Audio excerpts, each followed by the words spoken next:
तो hey guys स्वागत करछि आ ना ब्लॉग केमति अछन सिमते बोला रहतु। तो गाइस आज हमें गोटे फिस्टी करछु मो सांग सहित।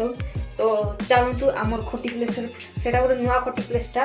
तो चलंतु हमें देखुछि फिस्टी ब्लॉग मान हमें जाउ जो हम जगह को पतबे एमति रे हमर एटा साइकिल आउ इठे एटा देखि पतबे केरे बड़ जगहटा गाइस सेट सामने खराब अछि ए हमर हाडो बाबू एटा सब सर्वेंट देछथि।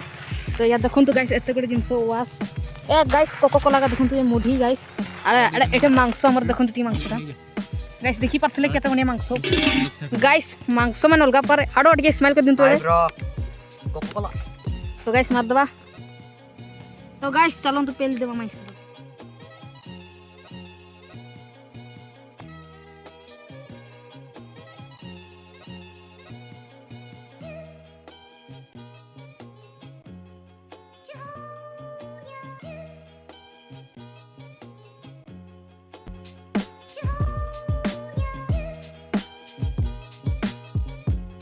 तो गाइस देखि बात तुम मारा जाय छी एटा हाडो बाबू मोर मारू दे रुहन तो कैमरा टी भलस दबा सरी गेला आपण माने मोर मोड देख के जानि पतवा केते हाइलिया रे खाय हला कोदा हलिया हिली काइस खाइ खरी खराडे जो देखन तु ना राहु नक्षत्र मोर आ गुटे जगह को जीवा।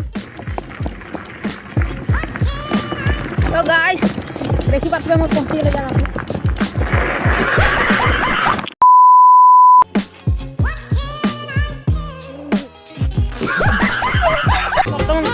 सरीला तो ना हम घर को पड़ो तो गाइस डॉक्टर टिके गाइस देखि पते ओ भाई। तो गाइस डॉक्टर सरला तो